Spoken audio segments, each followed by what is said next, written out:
ఇక ఎస్ఐఆర్ ప్రక్రియ ద్వారా విపక్ష ఓట్ల తొలగింపుతో ప్రజాస్వామ్య మనుగడకి ముప్పు వాటిల్లినుందని తెలంగాణ రాష్ట్ర ఎక్సైజ్ అండ్ ప్రొహిబిషన్ శాఖ మంత్రి జూపల్లి కృష్ణారావు అన్నారు. ఆదిలాబాద్ పట్టణంలో ఎస్ఐఆర్ ప్రక్రియపై BLA 2లకు నిర్వహించిన అవగాహన సదస్సుకు ఆయన ముఖ్య అతిథిగా హాజరై శ్రేణులకు పలు సూచనలు చేశారు. కాంగ్రెస్ పార్టీకి బలమైన మైనారిటీ, మహిళలు, SC/STల ఓట్ల విషయంలో జాగ్రత్తగా వ్యవహరించాలన్నారు. పార్టీ అనుకూల ఓట్లు తొలగించే ప్రక్రియ జరుగుతుందన్నారు. BLAలు పార్టీ మండల అధ్యక్షులు, సూపర్వైజర్లు అప్రమత్తంగా ఉండాలన్నారు. వారు జాగ్రత్తగా లేకపోతే పెద్ద ఎత్తున ఓట్లు గల్లంతయ్యే ప్రమాదం ఉందన్నారు. ఇక రాష్ట్రంలో కాంగ్రెస్ మళ్లీ అధికారంలోకి రావాలన్నా, దేశంలో రాహుల్ గాంధీ ప్రధాని కావాలన్నా ఈ ప్రక్రియపై శ్రద్ధ పెట్టాలన్నారు. పట్టణాలు, గ్రామాల్లో ఎన్మరైజేషన్ చేస్తున్న BLOలతో కాంగ్రెస్ బూత్ లెవెల్ ఏజెంట్లు సత్సంబంధాలు పెట్టుకోవాలని, వారితో మర్యాదగా ఉంటూ రోజువారీ వివరాలు తెలుసుకోవాలన్నారు. మరియు ఈ కాంగ్రెస్ పార్టీ గారికి అదే విధంగా గూడిపల్లి ఇన్ఛార్జీలతో వాట్సాప్ గ్రూపులు ఏర్పాటు చేసుకుని రోజువారీ అప్డేట్ పంపించాలన్నారు. తొలగించిన ఓట్ల విషయంలో ఎందుకు తొలగించారో ఆరా తీయాలన్నారు. ఉమ్మడి ఆదిలాబాద్ జిల్లాలో 23 లక్షల పైచిలుకు ఓట్లకు గాను 18 లక్షల ఓట్లు మాత్రమే మ్యాపింగ్ లో ఉన్నాయన్నారు. ఇంకా 5 లక్షల పైచిలుకు ఓట్లు మ్యాపింగ్ కాలేదన్నారు. దీనిపై ప్రత్యేక దృష్టి సారించాలన్నారు. ఇక ప్రతి ఓటు ముఖ్యమేనని, ఒక ఓటు హక్కు కూడా పోకుండా అప్రమత్తంగా వ్యవహరించాలన్నారు. BLOలతో ఇంటింటికి తిరగాలన్నారు. ఈ నెల రోజులు విరామం లేకుండా పార్టీ కోసం కష్టపడి పనిచేయాలన్నారు. ఒక్కసారి ఓటు పోతే తిరిగి రావడం కష్టమన్నారు. బీహార్, వెస్ట్ బెంగాల్ ఎన్నికల్లో పెద్ద ఎత్తున ఓట్లు తొలగించబడ్డాయన్నారు. అలాంటి పరిస్థితి రాష్ట్రంలో రాకూడదనే మనమంతా అప్రమత్తంగా ఉండాలని తెలిపారు. కాంగ్రెస్ పార్టీ కార్యకర్తలకు ఒక విన్నపం. మనం చూసినట్టయితే చాలా వరకు కొంత మైనారిటీ సోదరులకు ఒక చిన్న డౌట్ ఉంది.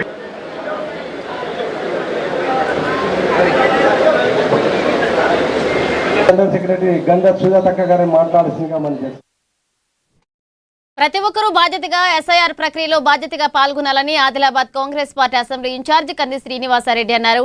ఆదిలాబాద్ నియోజకవర్గంలో 80,000 ఓట్ల మ్యాపింగ్ కాగా డేంజర్ జోన్ లో ఉన్నాయన్నారు. అందులో ఎక్కువగా కాంగ్రెస్ అనుకూల ఓట్లే ఉన్నాయన్నారు. కేవలం పట్టణంలోనే 50,000 ఓట్లు ఇంకా మ్యాపింగ్ అవ్వలేదన్నారు. బూత్ ఏజెంట్లు, సూపర్వైజర్లు, మండల అధ్యక్షులు జాగ్రత్తగా ఉండాలన్నారు. అర్హుల ఓట్లు గల్లంత కాకుండా చూసుకోవాలని తెలిపారు.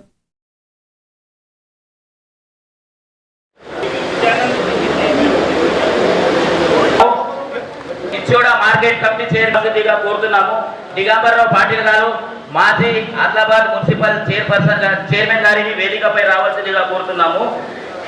సార్, ఈ యొక్క రివిజన్ పట్ల మనమందరం కూడా జాగ్రత్తగా లేకపోతే నాయకులను కానీ, కార్యకర్తలను కానీ, అట్లాగే బూత్ లెవెల్ ఈనాడు ఉన్నటువంటి ఏజెంట్స్ BLS కానీ మనం పట్టించుకోకపోతే ఏమాత్రం అజాగ్రత్తగా ఉన్నా ప్రమాదం ముంచుకొస్తుంది. రేపు ఎవరు ఎంపీపీలు కావాలన్నా, జడ్పీటీసీ కావాలన్నా, ఏ ఎన్నిక జరిగినా కూడా, అది ఎమ్మెల్యే అయినా, MP అయినా, రాష్ట్రంలో మళ్ళీ కాంగ్రెస్ పార్టీ అధికారం రావాలన్నా, జాతీయ స్థాయిలో రాహుల్ గాంధీ గారు ప్రధానమంత్రి కావాలంటే మనము ఈ వచ్చేటువంటి సర్ ప్రక్రియ ఉందో జూన్ 25 నుంచి, అంటే సుమారుగా 40 రోజుల పాటు, దీన్ని పూర్తిగా ఈ 40 రోజుల పాటు కంప్లీట్గా మనం దీని పట్ల శ్రద్ధ వహిస్తేనే అది సాధ్యమవుతుంది.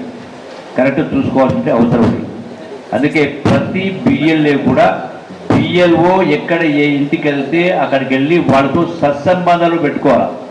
వాళ్ళతో పంచాయతీ కొట్లాట పెట్టుకోకుండా వాళ్ళతో సత్సంబంధాలు పెట్టుకునే కార్యక్రమం చేసి మన ఈ యొక్క ఓటర్ సంబంధించి ఎక్కడ కూడా పొరపాటు జరగకుండా మనం జాగ్రత్తలు తీసుకోవాలి. ముఖ్యంగా ఇప్పుడు చనిపోయిన వాళ్ళను తీసేయవచ్చు, అట్లాగే డబ్బులు ఉన్న వాళ్ళను తీసేయవచ్చు.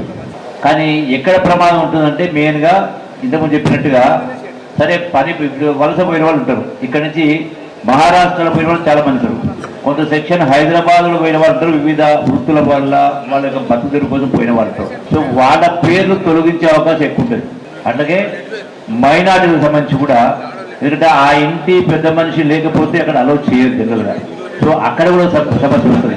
అట్లాగే ముఖ్యంగా STలు కానీ, గోన్స్ కానీ వీళ్ళకి సంబంధించి కూడా ఆ ప్రమాదం వస్తుంది. ఇప్పుడు మీ లెక్క ప్రకారం చూస్తే ఈ రోజున ఈ యొక్క ఎలక్ట్రల్ మ్యాపింగ్ ఇది జరిగిందో చూస్తే, మొదటగా ఆదిలాబాద్ నియోజకవర్గానికి సంబంధించినటువంటి ఈ యొక్క BLAs ఒకసారి చేయతండి. ఓన్లీ ఆదిలాబాద్ కాన్స్టిట్యూన్సీ సంబంధించిన BLAs మాత్రమే. Adilabad BLAs only Adilabad constituency సంబంధించిన BLAs ఓటు నియోజకవర్గాలకు సంబంధించిన బిఎల్ఏస్ అంటే ఇంకా మరి కొందరికి సమాచారం లేకుండా అందరు వచ్చినట్టుగా కనపడలేదు. రెండవది ఈ రోజున ఏదో చాలా మొహరం పండుగ ఉందన్నట్టు కాబట్టి అల్వ సమస్య ఉండొచ్చు. కానీ మళ్ళీ మీరు ప్రతి ఒక్కరితోటి కూడా సత్సభ పెట్టే కార్యక్రమం చేయాలి.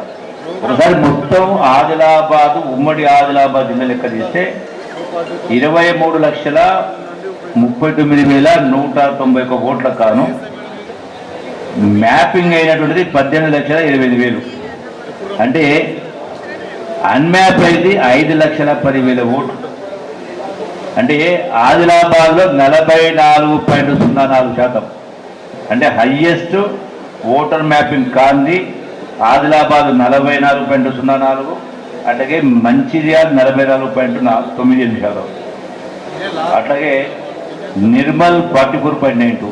అంటే ఆల్మోస్ట్ 44% ఓటర్లది. అసలు మరి బీజేపీ పార్టీలు అన్ని కూడా సెక్యులర్ భావజాలం కాబట్టి బీజేపీ పార్టీల ఓట్లన్నీ కూడా తొలగింపే లక్ష్యంగా అందులో ప్రధానంగా ముస్లింల ఓటర్లు, ముస్లింల తర్వాత దళిత ఓటర్లు, దళితుల తర్వాత ఆదివాసీ ఓటర్లు. ఇది ఒక అంశం అయితే ఎగ్జాంపుల్ గా ఖానాపూర్ ఎమ్మెల్యే బిడంబోజు గారు ఆదిలాబాద్ అసెంబ్లీ నియోజకవర్గంలో 85,000 ఓట్లు డేంజర్ లో ఉన్నాయి. మీకు ఒకటి చెప్తాను, బోరాజు మండలంలో ఎటువంటి పెద్ద సమస్య లేదు, అయినా కూడా మీరు గట్టిగా ఉండాలా. 4,700 ఓట్లు మాత్రమే మ్యాప్ కాలేదు, మనం అక్కడ సంతోషం. జైనత్లో 4,700 పెండింగ్ లో ఉన్నాయి. సాత్నాల మండలంలో 2,500, బేల మండలంలో 7,800, ఆదిలాబాద్ రూరల్ మండలంలో 8,000 ఓట్లు ఇంకా మ్యాప్ కాకుండా ఉన్నవి. కానీ ఆదిలాబాద్ పట్టణంలో దాదాపుగా 50,000కు పైచిలుకు ఓట్లు మ్యాపింగ్ కాకుండా ఉన్నవి. ఇందులో కాంగ్రెస్ పార్టీకి మద్దతు పలికేటువంటి ఓటర్లు అత్యధికంగా ఉన్నారు. మైనార్టీలు, జైభీములు, దళితులు, ఎస్సీ, ఎస్టీ, బీసీ, కొంచెం అక్షరాస్యత లేని వారు పాపం మన కాంగ్రెస్ పార్టీ ఓటర్లందరూ గరీబోళ్ళే. ఆ గరీబోళ్ళ ఓట్లు డేంజర్ లో ఉన్నాయి. బిఎల్ఏ టూలందరికీ నేను చెప్పదలుచుకున్నా. నంబర్ 1, మీకు సూపర్ బిఎల్ఏ 292 బిఎల్ఏలకు పైగా వారి మీద 30 మంది సూపర్వైజర్లు నియమించడం జరిగింది. 30 మంది, 10 బూతులకు ఒక సూపర్వైజర్ని నియమించడం జరిగింది. సూపర్వైజర్లు మీ పర్ఫార్మెన్స్ ని, మీరు పని చేస్తున్నటువంటి విధానాన్ని నా క్యాంప్ ఆఫీస్ లో, డిసిసి ఆఫీస్ లో ఒక వార్ రూమ్ ఏర్పాటు చేయడం జరిగింది. సూపర్వైజర్లందరికీ కూడా వార్ రూమ్ నంబర్ ఇవ్వడం జరిగింది. ప్రతిరోజు సూపర్వైజర్లు వార్ రూమ్ కి బిఎల్ఏల రిపోర్టు, బిఎల్ఓల రిపోర్టు రెండింటినీ వారి పనితీరుని అనుసంధానం చేస్తారు.